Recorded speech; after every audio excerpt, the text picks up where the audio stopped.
এখনো আমরা গিয়ে স্যারের লোকে দেখা করে আছি, স্যার আমরা সেই কথাই বুঝি কইছে যে আপনারা কোনো টেনশন করবেন না, আপনারা 7 তারিখ পর্যন্ত টাইম দিচ্ছি, 7 তারিখের মধ্যে আপনারা গরুটাই নেন বা আপনারা মানে যেই জিনিসপত্র আছে ওইগুলি নিয়ে যান। আর যদি মনে করেন যে আপনারা 7 তারিখের মধ্যে না নেন, আমরা কিন্তু 8 তারিখ ভেঙে গেলাম, 7 তারিখ রাত্রেই আমরা গড় ভেঙে গেলাম, 8 তারিখে গড় পাইতেন না। তাহলে স্যারে পরিষ্কারভাবে বলছে কোনো নোটিশের দরকার নেই, কোনো কিছু দরকার নেই। আমরা যেহেতু আমরা কমিটি ডাকা না কইছি, ওইখানে আর কোনো কথা নাই। পরবর্তী সময় কি এখানে ব্যবস্থা করব? পরবর্তী সময় তাই কইছে যে ওই নদীর লগে একটা ওয়াল প্লাস করে সেটা তাইনে ওয়াল প্লাস করে তাইনে কইছে যে ঘর করে সে তারা সিস্টেম অনুযায়ী যেরকম যাতে সুন্দর লাগে, কারণ এখানে একটা পার্ক হইতাছে, কারণ শহর ওখানে সিটি হইতাছে, ওই হিসাবে তাইনে যেভাবে করতে পারে তাইনে করে আমরা দিই।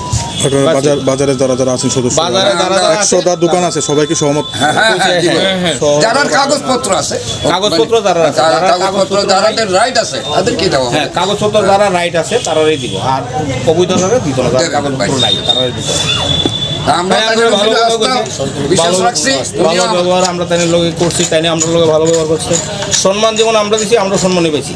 আমরা কইতাম না যে স্যার আমরা লোকে যে রাগান্বিত হয়েছে, না, স্যারে কোনোদিন আগে ছিল, খুব ভালো মুডে কথা পেয়েছি।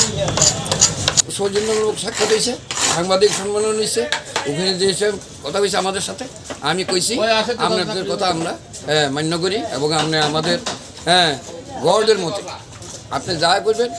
তো উনি বলছে যে আমাদেরকে সহযোগিতা করেন, আপনারও দেবে আমি 1 মাসের ভিতরে ছোট করে এখানে 15 ফুট বাই 7 ফুট এরকমভাবে আমরা ওয়ালটার সাথে